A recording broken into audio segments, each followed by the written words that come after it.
And another characteristics it is saying also, the pollen grain, they have the and large, often feathery stigma, easily trap born pollen grains. Okay.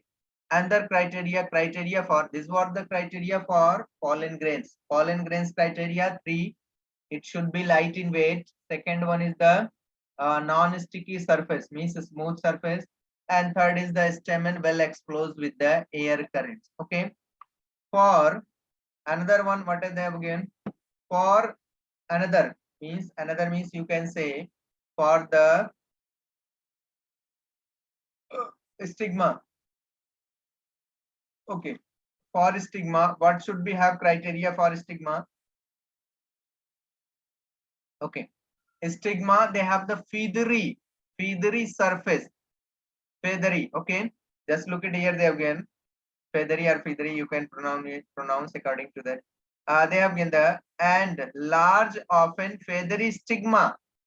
Stigma, large, often feathery. The stigma should be large. The size will be large. Often feathery. Feathery means if they have the feathery surface, it will bind. It will trap. If they have the feathery surface, if suppose that pollen grain is moving through the water, through the air currents, it will trap to them. Okay.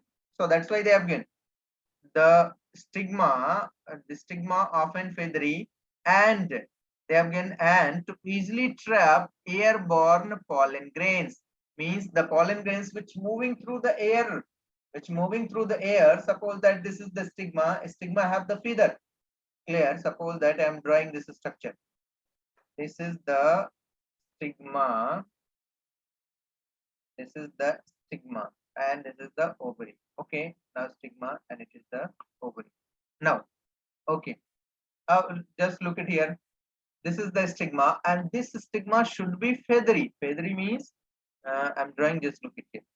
They provided with a small feather-like structure. There should be small feather-like structure. Okay, small feather-like structure. What happened if suppose that here the blowing with the air current, not water current? If it is blowing with the air current, what happened? This feathery stigma, what they will do? They will trap to it. This pollen grain can be trapped. Okay, so